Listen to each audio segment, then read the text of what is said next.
Hi, I'm Michael Hill with Canine Chronicle TV, and I'm very fortunate to be with Mrs. Pat Trotter here, formerly known as Pat Fred, right? Of Vindelka, Norwegian Elk. So I want to talk to you about your lifetime of involvement with dogs, because you've done a lot in dogs, right? And it's something that you started when you were a lot younger. A lot. Not that we're dating anyone Decades. here, but tell us, without naming the date exactly, how far back, but how you got started in dogs and kind of the progression to where you are now. Well, the old kids love every animal. Yeah. Type thing. I was one of those kids. Yeah. And in the late 40s, I got just a little mixed breed. And a cocker breeder that lived not too far from me realized that I was a dog nut. Yep. And she thought maybe she could get me to come work for her. Right. Grooming Very dogs, glamorous. training them, end up with a cocker spaniel. Okay. And of course that was the first breed I had some success with. But I worked at every kennel I could, an Airedale kennel or the Doberman kennel. And the guy at the Doberman kennel had these dogs out back I'd never seen at a dog show. I said, what are those dogs? This was 1949. I said, then are we? You really know what he said. He said, they're my hunting dogs. They're Norwegian elk dogs. It turned out he hunted the dogs on bear in the Great Dismal Swamp in Carolina and Virginia. It's illegal to use dogs on antlered game. How long that's been true, I don't know. But the elk hound was used as both a bear dog and a moose dog in Norway. ELG was mistranslated by the Brits into elk hound when it really should have been Elghound was moose dog. Oh, so it's not even elk. Right. The things we find out later, Oh, right? really. So in 1949 I got my first elk hound. And you might say I fell in love with the breed and never have drifted from it. Never looked back. And in that time, you've had top dogs, won the group at the Garden how many times? 11. Not many people can say that. I don't think anybody can, right? Let me put it this way. Some might say, like Jim Kelly, I've lost best in show at the Garden. I have a real affinity with Jim Kelly. Yeah. In case you don't know, the quarterback of the Buffalo Bills Yep. who kept losing He's been to the Super Bowl a couple times, right? Yeah. So you know that well. Yeah. What's it like having a dog that you not only handling, but you've bred and owned as well at a venue like that, like a show like here or the Westminster show? Well, first of all, one of the reasons I love the dogs was we have woods near us when I was a child, and I went to hike and take shortcuts to school and stuff like that. And the elk hounds were wonderful in the woods. The copper coats sometimes got, if not matted, they got thinned out. Right. And you a little stripping going on. If people could see the coppers today hunt, they would see those dogs would have a different look to their coat than they do. So, you have to keep that. And I thought, this is my kind of dog. It's an outdoor dog, and it's athletic and active. Right. So that's what It worked for your life, right? It worked for me. And then they came to the show ring, they knew their job, they had fun, and then they go back home with you. And I remember seeing that picture of you, I think it was at you're out jogging with the dog, maybe out in a ski resort or something like that. Lake Tahoe. Yeah, Lake Tahoe, yeah. And then speaking of famous pictures, you also had some clever advertising. And some of it in the canine market. I think so. I heard. A little birdie told me. What was your favorite ad you ever did for one of your dogs? This is fun, okay? Yeah. A Western Humor called one of my dogs a pet. Okay? A pet. One of my big winners. Yeah. All right? And I was teaching full-time at the time. Yeah. And so it was 1990, and I took the inside cover of Kennel Review. And I had this dog at school, Sarah, and we set her up on the desk and put a big picture of a great apple on the blackboard and wrote under it, Sarah is everybody's pet. And then down at the bottom, thanks to for this ad. He who will not be named. That right? was one of my favorite ads. So you were bold, right? Well, you know, to me, every show dog is a pet. Yes. You know? It's not supposed to be a We derogatory. really need to let the general public know that every show dog is a pet. Yeah, I grant you, not every pet is a show dog. sure. But every show dog is a pet and a companion. Right. And anybody that's ever shown a dog for any length of time, the same dog will tell you. They bond with you, they become your best buddy, your traveling companion. Right. They help you eat dinner in the room, Right. you know? Well, I know you've lost a couple of your top dogs to their handlers after the career, right? Listen, it's quite a. I have had 3 best in show dogs that 2 of them never got to come home because the handlers loved them They so. weren't sending them back. And one of them came home for a while, and the wife of the handler said to me, Michael really misses Royce. Can we have him back? And Michael and Michelle Scott Yes. kept that dog. I think he was 14 or something. And we finally lost him.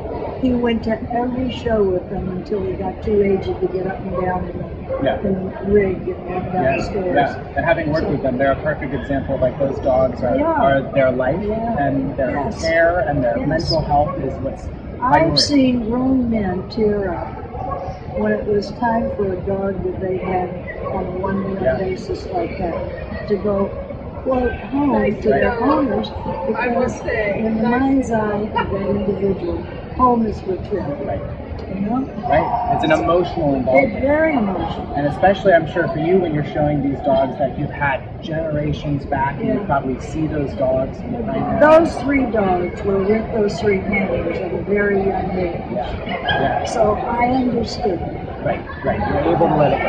And I want to touch back on the connection with the public. 'Cause what's interesting is that you weren't a full-time professional handler. I was never You were a school teacher. Yeah. And so you could bring the puppies to school. And, Well, yeah, that was a great part. I've got to officiate a baseball game Yep. or a soccer game. Yep. All these kids are lined up. Bring 3 or 4 puppies. Hey, you hold this one, you hold that one. yeah. And guess what? The puppies got trained better then Right. than they do now. Right. It's amazing how you can outsource the work to And the then, kids. you remember when you were in school and how loud the lockers were Oh, and the yeah. kids are banging? Yeah. They get used to everything. Right. Bomb-proof. Right. Perfect training for dogs, lifestyle training. And then they're also, they're visible to the public, and people who probably never would have seen a Norwegian Elkhound in their neighborhood, have that firsthand One time experience. Derek Green said, he'd come back from Norway, and he said to me, he lived in Carmel, great old brute judge and dog man, my hero. Yeah. He said, Pat, I think there are more Elkhounds in Carmel than there are in Oslo. Well, that's a real testament to your breeding program. Well, the kids love it. Yeah, and that's what counts. Yeah. They have to be beautiful in the show ring, but they also have to be, beautiful in the home with the public. Yes. So you're in Carmel now. You're Yes. judging. What is it like coming to a dog show like this? In this kind of proximity as a judge versus all those years showing your own dogs. Well, it's a very interesting contrast, because when you're working with your own dog and showing it, if you make a boo-boo, you only hurt you and your dog. But when you're in the ring judging, it's really a serious undertaking, but at the same time, it's an awful lot of fun. But you try so hard to get it right, because you don't want to mess up somebody else's dogs. And so you go out there and you really focus on what a dog has that's the virtues that the breed needs, maybe virtues that you're losing, and judging is forgiving.